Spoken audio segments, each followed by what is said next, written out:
I'm Dick Morningstar. I'm the founding chairman of the Global Energy Center here at the Atlantic Council. And this is the 6th edition of our annual Central and Eastern European Energy Conference. And we're thrilled to host this event in cooperation with the Polish presidency of the Visegrad Group. Energy security has evolved significantly in Central and Eastern Europe over the last decade, and so must our approach to these issues. We believe, anyway, that this Energy Security Conference is the leading platform to highlight the key energy and sustainability issues and opportunities in the region.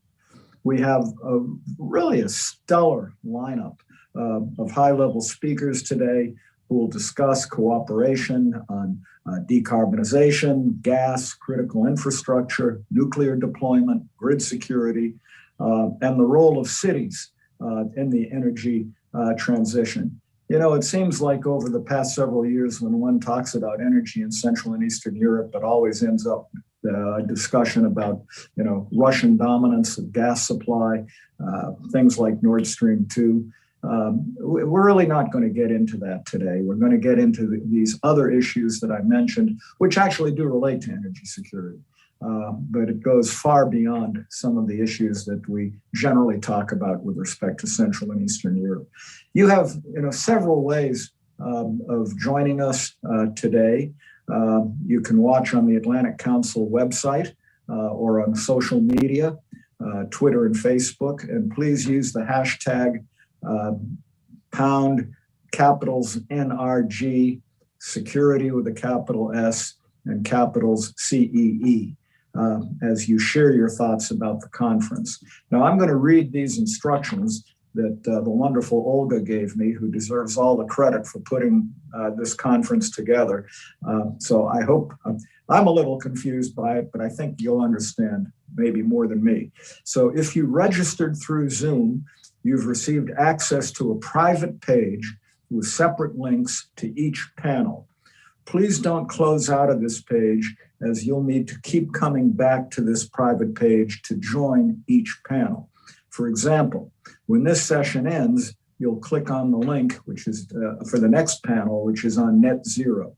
And for convenience, our events team will post the link to the next panel in the chat for easy access as well. So I hope you understood all that. I think I do.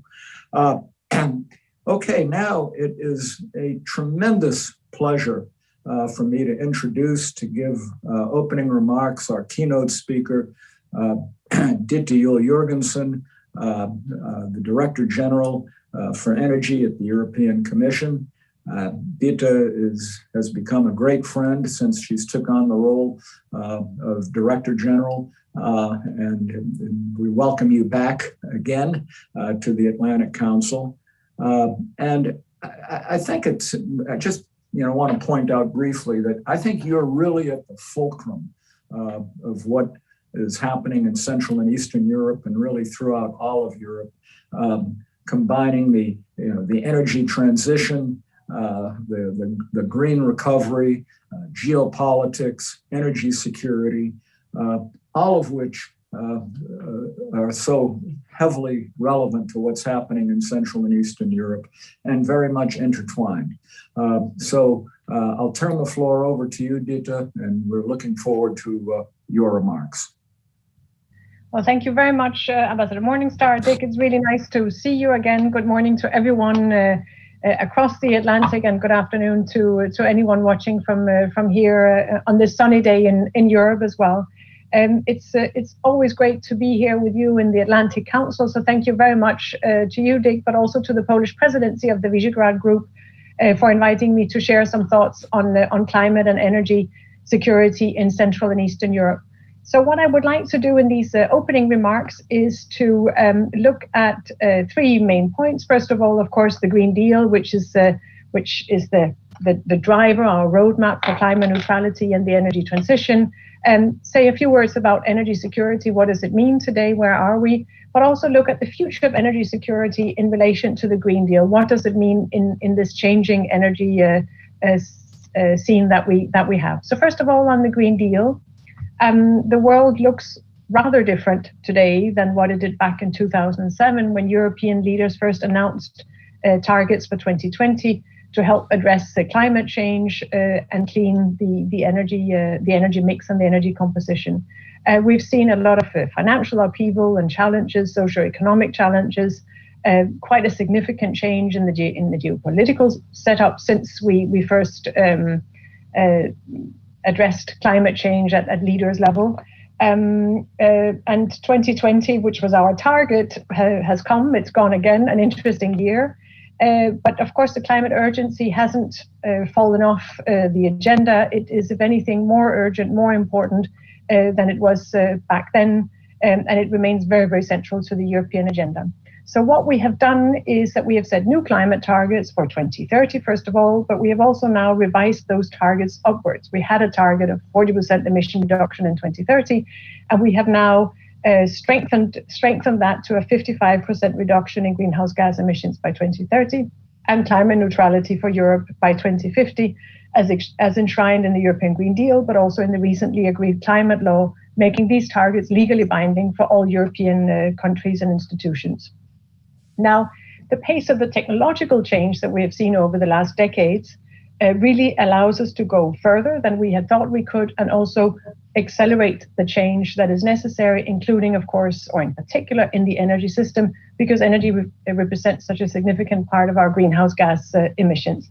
And we are clearly engaged and committed to this, but also confident that it is doable. We have to do it. We have the technology, we have the resources, and we need to put the political will into that as well to make sure that we achieve our targets. And I think the proof of the pudding, so to say, will be at the COP26 in Glasgow later this year, but of course also in the engagement with our international partners, and first of all in our transatlantic engagement with the US administration on climate change, on energy transition. In terms of our economies, the question is, what does all this mean?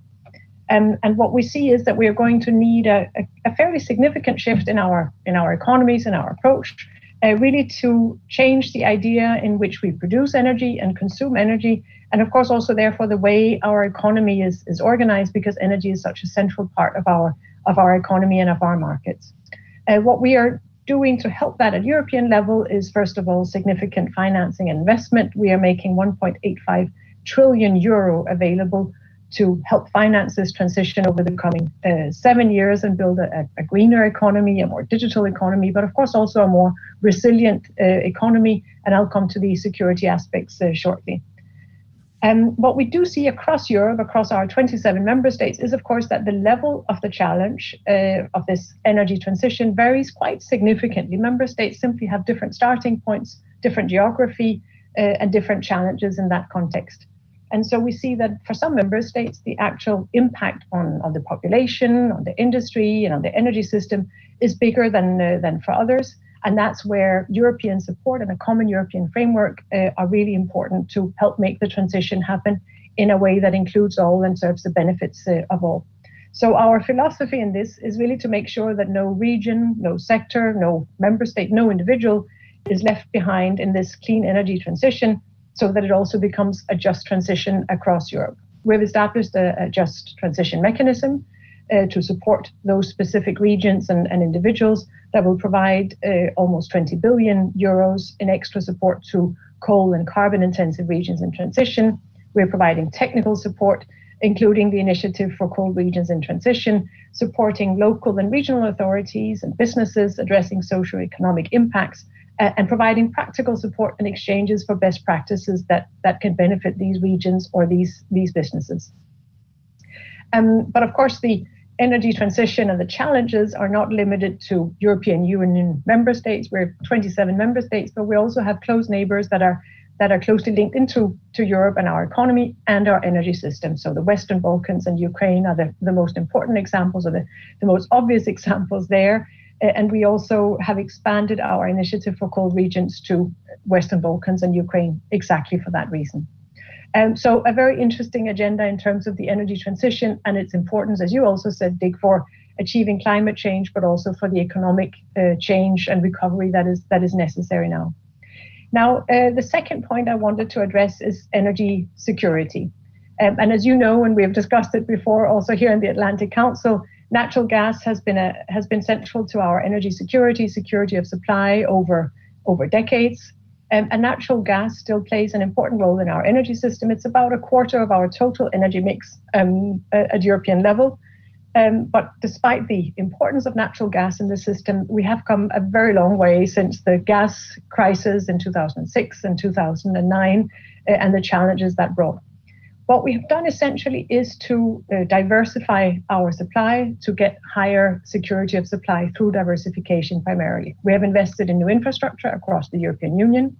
We have strengthened our internal coordination mechanisms among member states and European institutions to make sure that we are better prepared to tackle any challenges that could arise in terms of shortage of supply of natural gas in our system.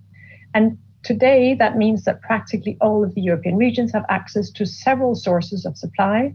And this, of course, also applies to Central and Eastern European countries who previously were really dependent on one source of supply, which is, of course, not a good situation and a challenging situation in terms of energy supply.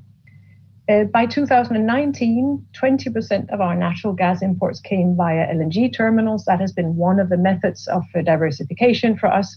And as you will know, the US actually became our biggest LNG gas supplier over the last few years. We have invested in LNG terminals both in Poland, Croatia. The Southern Gas Corridor is also a reality. So quite a significant change, both for the European Union, but as I said, also for our neighborhood countries. Now, building on the success of this diversification, we look towards a future that is more based on clean energy. And what we need now is to invest in energy infrastructure and develop infrastructure that can help secure the supply of renewable energy sources and low carbon energy in the coming years. So quite a shift to our infrastructure and our energy system as part of the fight against climate change and the energy transition to support those efforts. And that brings me to the third point that I wanted to raise this morning, which is energy supply in the context of the European Green Deal. Because, of course, the notion of energy supply and the situation we're facing in terms of security of supply and energy security is different in a green context than it was a few decades ago with the increasing share of renewables in the system. It's clear that we need to make sure that we have energy supply, security of supply, also in the transition. We're not going to be able to make the transition if we don't also pay attention to energy security as part of that. It's essential for our citizens, it's essential for our economy. So a centerpiece still in the European Green Deal. And at the same time, the concept is, of course, developing together with the decarbonization. We see that the security environment, a future-proof security environment, would start with the protection, of course, of critical infrastructure. Cybersecurity is one aspect of that.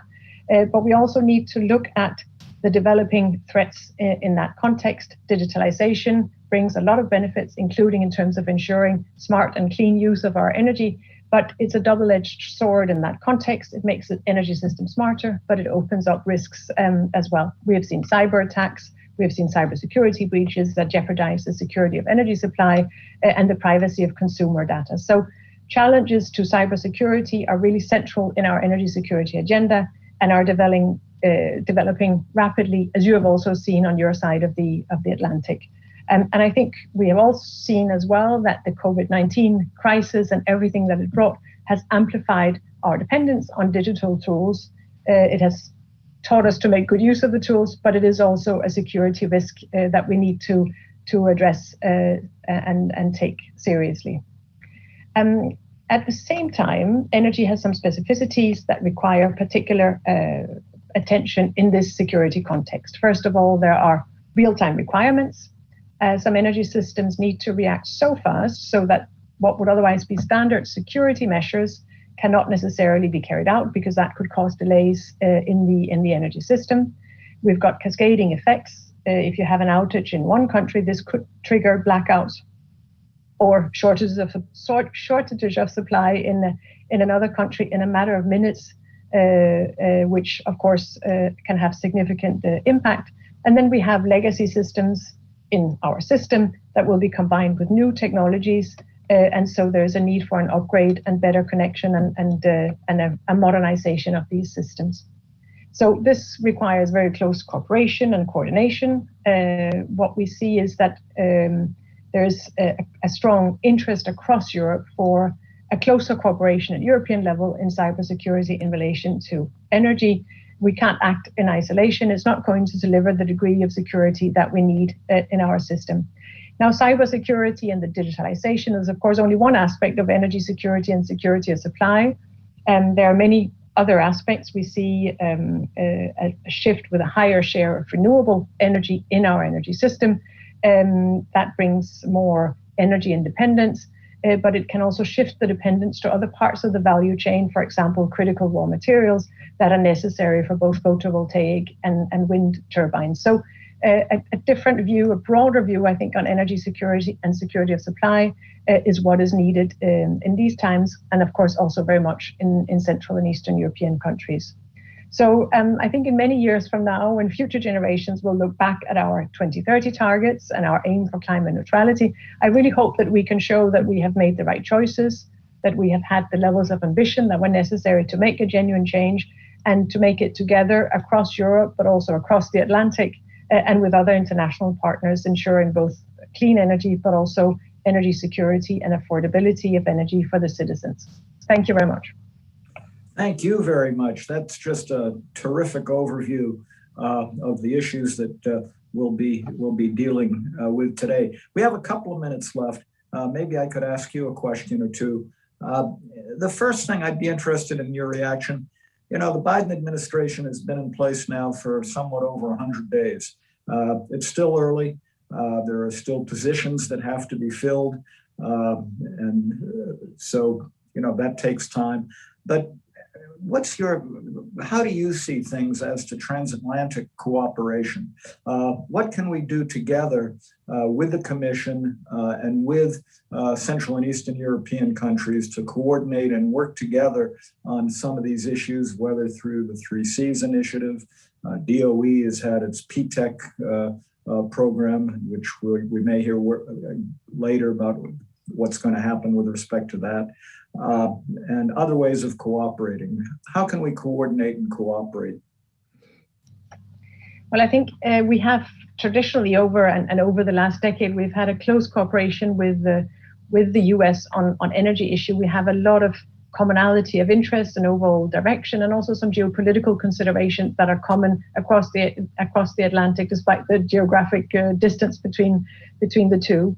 So close cooperation with the US is really an integral part of our energy policy, and therefore also an integral part of the energy transition that we are engaging in.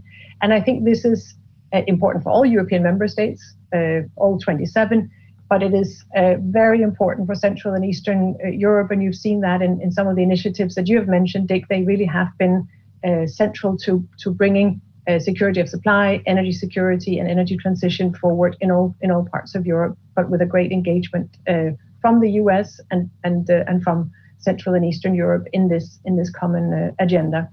I think our commonality of interest has just been strengthened by the fact that the new US administration is engaging in the Paris Agreement, again, has a very ambitious climate agenda. So in other words, the common area that we're working from has been widened, and I think that will facilitate our cooperation, but it also places a responsibility on all of us to make the most of that. We are at a time where we can really change things together, both in terms of energy security, but also in terms of the energy transition and climate change.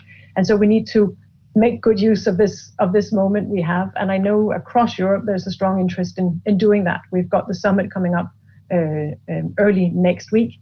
And of course, climate and energy are among the issues that are central to that agenda as well. So I think encouraging for everyone.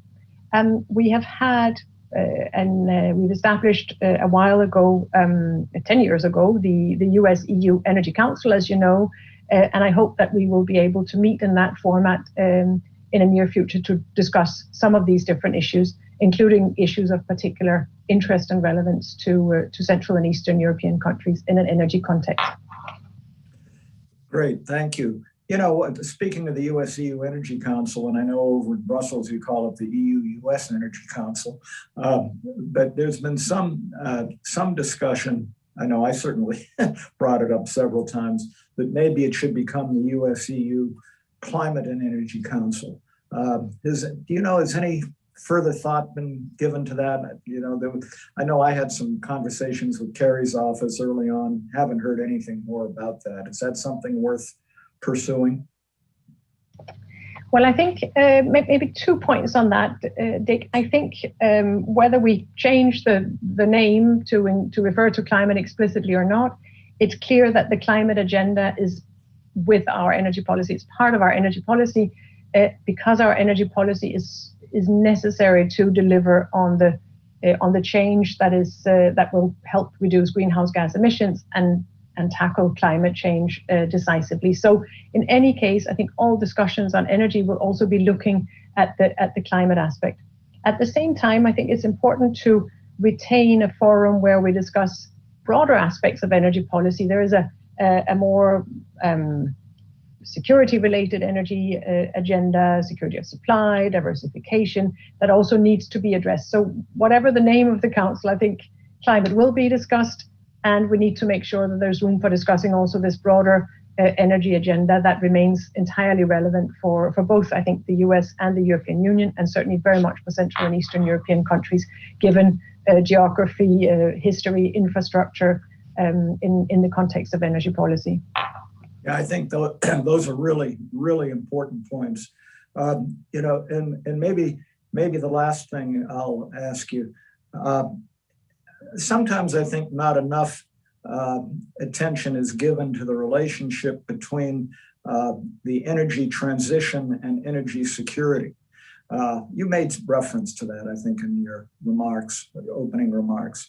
But it seems to me, particularly in Central and Eastern Europe, that the energy transition is highly relevant to energy security, because the greater the transition, the less dependence, for example, on Russian gas, and therefore mitigating geopolitical issues and worries about things like Nord Stream that we don't really want to get into very much today. But maybe a comment on just the relationship between the transition and energy security. I think that might be helpful.